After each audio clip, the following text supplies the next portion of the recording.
لیکن امت کے علماء نے اس کو قبول کیا، متن صحیح تھا،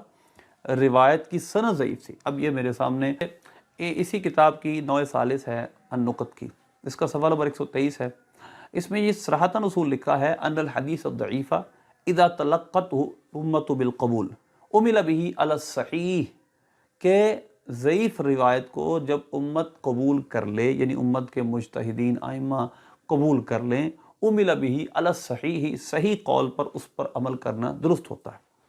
حتیٰ انہ ینزل منزلۃ التواتر، یہاں تک کہ پھر یہ تواتر کے درجے تک پہنچ جاتی ہے،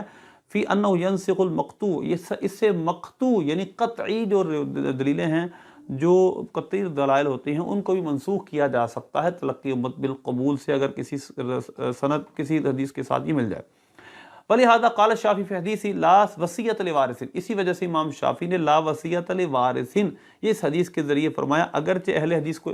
محدثین کو اس میں کلام ہے، لَكِنَّ الْعَامَّةَ تَلَقَّتْهُ بِالْقُبُولِ، لیکن عام علماء نے اس کو تلقی امت قبول کر لیا ہے، اس پر عمل کیا، وَعَمَلُوا بِهِ حَتَّى جَعَلَهُ نَاسِخًا لِآیَةِ الْوَصِیَّةِ لِلْوَارِثِ، جو وارث کی وصیت کی آیت ہے دوسرے پارے میں، اس کو اس حدیث نے منسوخ کر دیا، کیونکہ اس حدیث کو تلقی امت بالقبول حاصل ہو گیا، حالانکہ سند میں کلام تھا، لیکن علماء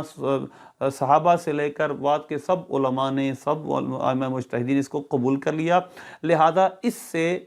مقطوع یعنی قطعی دلیل کو منسوخ کرنا بھی جائز ہو جاتا ہے۔ یہ امام شافعی کا موقف ہے، اور اس پر انہوں نے صاحب نقط نے دلیل کے طور پر امام شافعی کا قول پیش کیا ہے کہ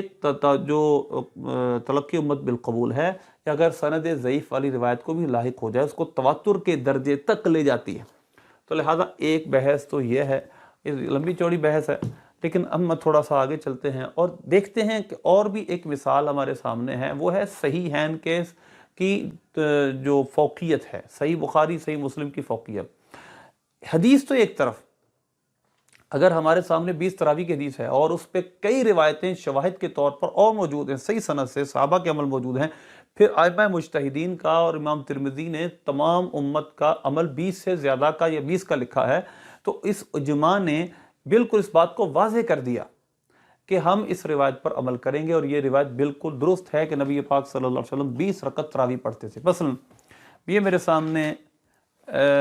شرح نخبۃ الفکر کی شرح ہے، شرح الشرح یعنی ملا علی قاری رحمۃ اللہ علیہ کی، اس میں امام نووی کا بھی قول ہے اور انہوں نے یہی طور پہ لکھا ہے، وَالْأُمَّةُ فِي إِجْمَاعِهَا مَعْصُومَةٌ مِّنَ الْخَطَاءِ، جب امت کسی بات پر اجماع کر لے تو وہ خطا سے معصوم ہو جاتی ہے، تو لہذا امت کا کسی بات پہ کٹ کرنا اس بات کی دلیل بن جاتا ہے کہ یہ اس میں غلطی نہیں ہے، اور اس کو بہت سارے علماء نے لکھا ہے، بہت سارے دلائل ہیں، نبی پاک صلی اللہ علیہ وسلم کے فرامین ہیں، لن تجتمع امتی علی الضلالہ، جامع ترمذی میں کہ میری امت گمراہی پر جمع نہیں ہو سکتی۔ اب صحیحین کی فوقیت، صحیحین کس طرح باقی تمام روایتوں سے، تمام حدیث کی کتابوں سے فوقیت رکھتی ہے، کیونکہ ان کو تلقی امت بالقبول حاصل ہے۔ مثلا میرے سامنے یہ نخبۃ الفکر ہے علامہ ابن حجر عسقلانی رحمۃ اللہ علیہ کی، انہوں نے فرمایا وَتَلَقِّ الْعُلَمَاءِ لِكِتَابِهِمَا بِالْقُبُولِ، اور علماء کے ان کتابوں کو قبول کرنے کی وجہ سے یہ کتابیں تمام باقی کتابوں پہ فوقیت لے گئیں۔ وَهَا تَلَقِّيُّ وَحْدَهُ أَقْوَى فِي إِفَادَةِ الْعِلْمِ مِنْ مُجَرَّدِ كَثْرَةِ الطُّرُقِ الْقَاصِرَةِ مِنَ التَّوَاتُرِ، اور یہ جو تلقی امت بالقبول ہے، یہ اکیلی ہی ان روایتوں سے جن کے کثیر طرق ہوتے ہیں لیکن تواتر تک نہیں پہنچتے، ان کثیر طرق سے بھی زیادہ مضبوط ہے تلقی امت بالقبول۔ اسی کو ایک اس کے صفحہ نمبر ہے صفحہ 52 نخبۃ الفکر کا، اسی طرح اسی بات کو صفحہ نمبر 62 پہ بھی آپ نے لکھا، لاتفاق العلماء بعدہما علی تلقی کتابہما بالقبول، علماء نے اس دو کتابوں کو قبول کر لیا، وگرنہ صحیحین کے بخاری اور مسلم کے کتاب اللہ کے بعد سب سے افضل ہونے پر کوئی دلیل حدیث کی کتاب سے موجود نہیں ہے، کوئی اثر صحابی نہیں ہے، کوئی کسی نبی پاک صلی اللہ علیہ وسلم کا ضعیف قول بھی موجود نہیں ہے۔ اس کے باوجود بھی تمام امت صحیح بخاری کو، جتنی بھی اہل سنت کے گروہ ہیں، وہ سب صحیح بخاری صحیح مسلم اس کو کتاب اللہ کے بعد سب سے افضل مانتے ہیں۔ تو یہ فقط کیا ہے؟ امت کا اجماع۔ اسی طرح نقط کا صفحہ نمبر 42 ہے، اس میں بھی یہی بات لکھی ہے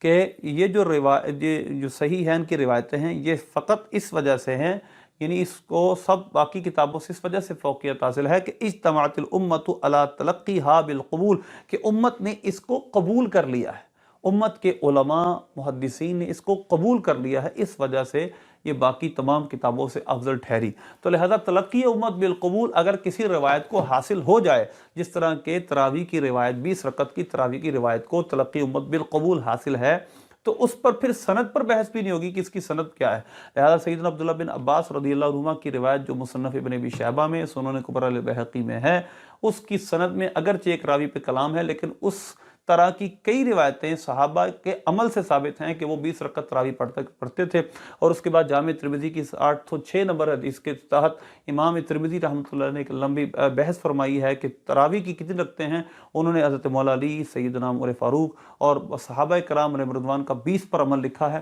اور امام شافعی رحمۃ اللہ نے فرمایا کہ میں نے ادرکت ببلد مکہ 20 رکعتا، کہ میں نے اہل مکہ کو بھی 20 رکعتیں پڑھتے دیکھا ہے۔ تو لہذا اس وجہ سے تلقی امت بالقبول سے اگر کسی روایت میں کوئی ذوق بھی ہے تو 20 رکعت کی وہ روایت بھی صحیح ہو گئی۔